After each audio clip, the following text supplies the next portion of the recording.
हाँ, बच्चे हमें कितने प्यारे हैं, हो भी क्यों नहीं। इतने मासूम होते हैं, इतने नाजुक होते हैं, नई नई चीज़ें सीखते रहते हैं, नई नई हरकतें करते रहते हैं। लेकिन कई बार वो अनजाने में ही किसी ऐसे चीज़ों का शिकार हो जाते हैं जो कि शायद उन्होंने सोचा ही नहीं, या फिर हमने कभी सोचा ही नहीं कि ऐसा हो भी सकता है। लेकिन इस पहलू के ऊपर डिस्कस ना करने से हमें कोई फ़ायदा नहीं होने वाला है। हमें इसके बारे में खुलकर बात करनी होगी, एक दूसरे को बताना होगा, साथ ही बच्चों को भी समझाना होगा कि बेटा ये तुम्हारी ज़िंदगी में क्या क्या चेंजेस हो सकते हैं या ज़माने में क्या चल रहा है, जिससे तुम्हें अवेयर होना बहुत ज़रूरी है। इन चीज़ों के बारे में बात करना, उनके बच्चों से बात करना, बच्चों के पेरेंट्स से बात करना बहुत ज़रूरी है।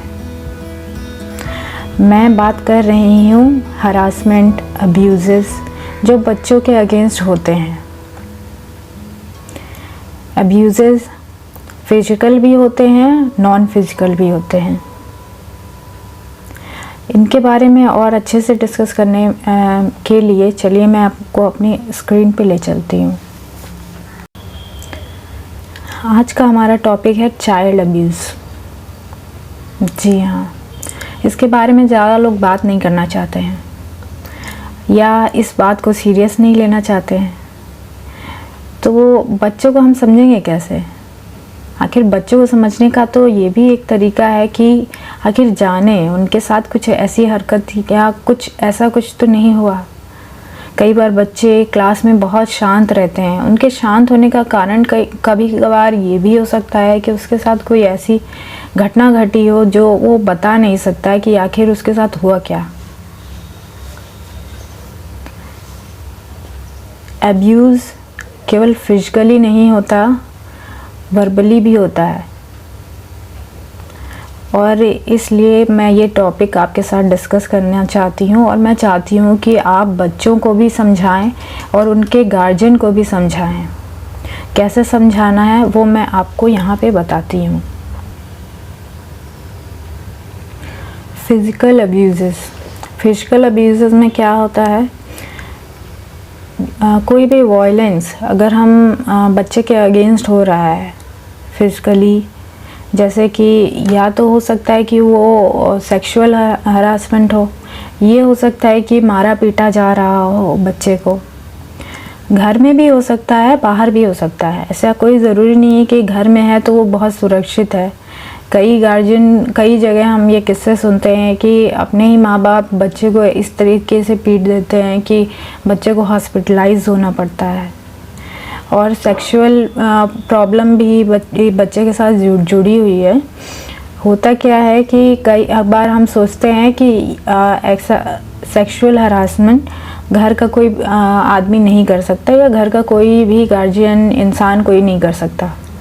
लेकिन मोस्ट ऑफ द केसेस में देखा गया है कि घर का या घर के आस पड़ोस रहने वाले ने ही बच्चे के साथ कोई दुर्व्यवहार किया होता है। इस चीज़ को हमको सीरियसली समझना होगा। और चाइल्ड लेबर अभी भी हमारी कंट्री में है और होता आ रहा है, और बच्चों से इतना काम कराया जाता है कि वो बीमार पड़ जाते हैं कई बार। तो हमें ये समझना होगा कि 18 साल से कम उम्र के बच्चों के साथ ज़बरदस्ती काम ना कराया जाए। ये उनके हेल्थ के ख़िलाफ़ है, उनके ग्रोथ के अगेंस्ट हो जाता है। हम नॉन फिजिकल में क्या आता है? नॉन फिजिकल मतलब आपने हाथ नहीं उठाया, मारा नहीं, पीटा नहीं, कुछ सेक्सुअली कोई एक्ट नहीं हुआ, लेकिन फिर भी बोल करके, डांट करके ऐसे शब्द बोलना या ऐसा कुछ बोलना जो कि बच्चे को अंदर तक तोड़ दे, अंदर तक उसको हर्ट कर जाए, तो उससे भी बच्चे का काफ़ी ज़्यादा नुकसान होता है और बच्चा डरा सहमा रहता है, नहीं बोलता कुछ भी। इसके अलावा भी और चीज़ें हैं, जैसे बच्चे को कोई ऐसी चीज़ दिखाना जो कि जिसमें वो अनकंफर्टेबल है या जो उसे पता ही नहीं कि क्या देख रहा है, या ऐसी कोई हरकत करके दिखाना जो कि बच्चे को समझ नहीं है कि क्या है।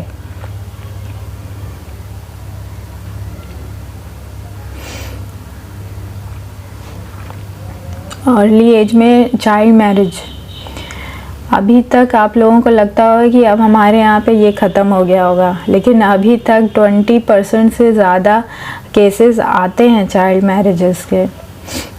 अभी भी पूरी तरीके से चाइल्ड मैरिज हमारे यहाँ ख़त्म नहीं हुई है, और ये चीज़ें भी पेरेंट्स को समझानी बहुत ज़रूरी है कि अर्ली एज में शादी करने से क्या क्या नुकसान हो जाता है। ये समझाना होगा कि मेंटली बच्चा अभी प्रिपेयर नहीं है इस चीज़ को समझने के लिए या इस रिश्ते को निभाने के लिए, तो उसकी एटलीस्ट इतनी एज होनी चाहिए कि वो अपनी ज़िम्मेदारियों को समझ सके। तो अब मान लीजिए कि हमने इसके बारे में बताया है कि ये सारी चीज़ें तो हो गई, अब इनके बारे में हम ये भी समझते हैं कि इसका कॉज क्या है। इंडिया में ये बहुत कम नहीं है, बहुत ज़्यादा है। तो कॉजेज़ देखिए, सबसे पहले तो कॉज़ ये है कि हम इस टॉपिक के ऊपर बात ही नहीं करना चाहते हैं। बहुत सारे गार्जियन इस टॉपिक के बारे में बात ही नहीं करना चाहते या बच्चों से ये चीज़ें डिस्कस ही नहीं करते हैं। उनको बस बता देंगे कि नहीं, ये गलत बात है, ये गंदी बात है, इसके बारे में बात नहीं करना। बच्चे के साथ अगर कुछ ऐसा घट जाता है तो बच्चे को खुद अपने आप में बुरा लगता है, उसको लगता है कि मेरी ही गलती है। बच्चा ये नहीं समझ पाता कि उसकी गलती नहीं है, तुम्हारे साथ गलत हुआ है, तुमने नहीं गलत किया है। तो हमें ये चीज़ें बच्चों को बतानी होगी कि बेटा तुम्हारी इसमें कोई गलती नहीं है। इसके लिए मैंने यहाँ पे एक PDF भी बनाया है और एक YouTube का लिंक भी दिया है, जिसे आप जा कर के ज़रूर देखिएगा और बच्चों को ज़रूर दिखाइएगा, क्योंकि बच्चों के साथ जो केसेस बढ़ रहे हैं कम होने की बजाय, और उससे बच्चों में हिम्मत आएगी, उनके गार्जियन इस बात को समझ पाएंगे और उसके अकॉर्डिंग एक्ट करना आसान होगा।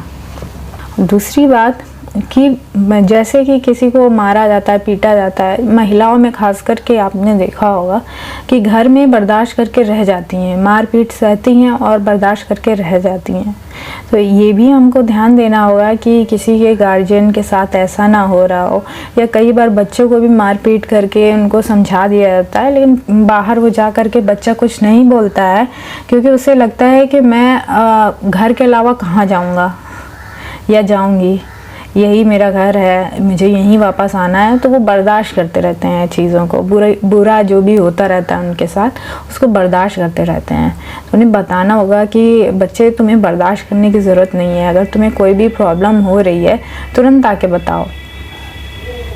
और ये सब समझाना इतना आसान नहीं है, इसके लिए बच्चे का आपके ऊपर भरोसा होना बहुत ज़रूरी है। तो ये सारी चीज़ें तो आपको खुद ही करनी होंगी, खुद ध्यान देना होगा कि कौन कौन से स्टेप्स आप ले सकते हैं इसके लिए। तीसरा पॉइंट जो कि बहुत ही इम्पॉर्टेंट है, जैसा कि मैंने बताया है कि मोस्ट ऑफ द केसेस में या तो घर का कोई रिलेटिव या घर वाले या फिर आस पड़ोस वाले ही होते हैं जो ऐसी चीज़ों को अंजाम देते हैं। तो इसके लिए हम लोग को ये समझाना होगा कि प्लीज़ अपने बच्चों की भी बात सुने। लेकिन अक्सर क्या करते हैं गार्जियन, मैंने मोस्टली देखा है कि वो बच्चे को शांत करा देते हैं और बड़े बड़े जो लोग हैं उनके ऊपर भरोसा कर लेते हैं। उन्हें लगता है कि बच्चे गलत बोल रहे हैं और ये लोग सही बोल रहे हैं। लेकिन बच्चे पे अगर आप भरोसा आपने तोड़ दिया तो कुछ भी हो जाएगा, आपसे कुछ कहेगा नहीं। अपने बच्चों को समझिए, समझना बहुत ज़रूरी है। अब इसका सॉल्यूशन क्या निकालते हैं? इसका सॉल्यूशन तो बहुत ही सारी चीज़ें मैंने यहाँ पे लिखी हुई हैं। जैसे कि हमें अपने बच्चों को समझाना ही चाहिए, मैं समझाने की कोशिश करनी चाहिए, उनको ऐसे वीडियोस दिखाइए या कुछ नाटक वगैरह दिखाइए। मैं तो अपने स्कूल में ऐसे बीच बीच में कभी कभी ऐसे नाटक करवाती हूँ जो कि क्लास 5 के बच्चों द्वारा किया जाता है, ताकि 3 और 4 वाले बच्चे जो कि थोड़े छोटे हैं और हर चीज़ को एग्जैक्टली समझ नहीं पाते हैं, या उनके साथ हुई घटना क्या है क्या नहीं है इस बारे में भी उनको कोई जानकारी नहीं होती है, तो एक नाटक के माध्यम से वो अच्छे तरीके से समझ जाते हैं कि आखिर ये क्या चीज़ है, या इस सिचुएशन में अगर हम फंस जाए तो हमको क्या करना चाहिए। तो ये सारी चीज़ें बच्चों को बता सकते हैं किसी नाटक के माध्यम से, या उन्हें यूट्यूब पे कोई ऐसा वीडियो दिखा सकते हैं। मैं भी दिखाती हूँ अपने बच्चों को, जिससे कि उसे बच्चों को आसानी से समझ में आ जाता है कि हाँ ये चीज़ें क्या हैं, या ये क्यों होती हैं, या इनसे कैसे बचा जा सकता है। और या फिर उनके अगल बगल में भी ऐसा कुछ हो रहा है तो उन्हें क्या करना चाहिए इस केस में, हेल्पलाइन नंबर वगैरह, ये सारी चीज़ें बच्चों को बताना बहुत ज़रूरी है। इसके बाद बच्चों के बाद हमें पेरेंट्स से भी बात करना बहुत ज़रूरी है, क्योंकि हमें उन्हें जागरूक करना सबसे ज़रूरी है कि अपने बच्चों की बात समझिए, सुनिए। आपके आसपास अगर कोई ऐसी चीज़ें आप देखते हैं तो आप प्लीज़ हमें बताइए, नहीं तो आप उसके लिए हेल्पलाइन नंबर पे कांटेक्ट करिए। स्प्रेडिंग अवेयरनेस, अपने आसपास वाले लोगों को इसके बारे में जानकारी अवश्य दें। ये जानकारी रखना बहुत ज़रूरी है। हम अपने बच्चों के साथ साथ, उनके गार्जियन के साथ साथ अगल बगल और भी लोग हैं, उनको भी बताइए कि ये सारी चीज़ें गलत हैं या ऐसे नहीं होना चाहिए। अगर आप ऐसी चीज़ें देखते हैं तो आप प्लीज़ कंप्लेन करिए, उसके बारे में तुरंत एक्शन लीजिए। पॉक्सो एक्ट, ये 2012 में ही बना है, ज़्यादा पुराना नहीं है। तो इस 2012 में बनने के बाद से ये अस्तित्व में है और इसके ऊपर काफ़ी सीरियसली गवर्नमेंट अपना एक्शन ले रही है। बच्चे हमारे देश का भविष्य हैं, उनके साथ तो कुछ भी गलत होना हमारे देश के भविष्य के लिए खतरा है। तो इस वजह से हमें अपने बच्चों को बचा करके रखना बहुत ज़रूरी है। बच्चों को सही शिक्षा दीजिए, हर वो चीज़ की जानकारी दीजिए जो उनसे संबंधित है। वो हर चीज़ जानने के वो हकदार हैं। उन्हें ज़रूर इन चीज़ों के बारे में बताइए, उनको बाल अधिकार के बारे में बताइए। बच्चों की कुल आबादी का 20.9% तक के बच्चे चाइल्ड अब्यूज़ का सामना करते हैं। और आपको सुन के बहुत ही आश्चर्य होगा कि उनमें से हमारे देश के कुल बच्चों में से 20% तक के बच्चे अब्यूज़ का सामना करते हैं। वो फिज़िकल भी है, मेंटल भी है, साइकोलॉजिकल भी है। कि आपको लगता होगा कि शायद लड़कियां इस चीज़ का ज़्यादा सामना करती होंगी, बट ऐसा नहीं है। एब्यूज़ के मामले में लड़के लड़कियों से ज़्यादा शोषण का सामना करते हैं। 57% लड़के अब्यूज़ का सामना करते हैं, वहीं 42% तक की लड़कियां अब्यूज़ का सामना करती हैं हमारे देश में। और हर स्टेट वाइज देखा जाए तो इनका परसेंटेज घटता और बढ़ता रहता है, लेकिन अब्यूज़ है, हर स्टेट में है। इसे कम करने के लिए आपके पास क्या सॉल्यूशंस हैं? मैंने तो कुछ बताए हैं, कुछ आप भी सजेस्ट करिए, ज़रूर लिखिए। मैंने तो कुछ बताए हैं, पर कुछ आप भी बताइए, ज़रूर लिखिए कि आप इसमें और क्या इम्प्रूवमेंट करना चाहते हैं। आपने अपने बच्चों को कैसे इसके खिलाफ तैयार किया है कि ऐसी सिचुएशन में वो क्या क्या कर सकते हैं।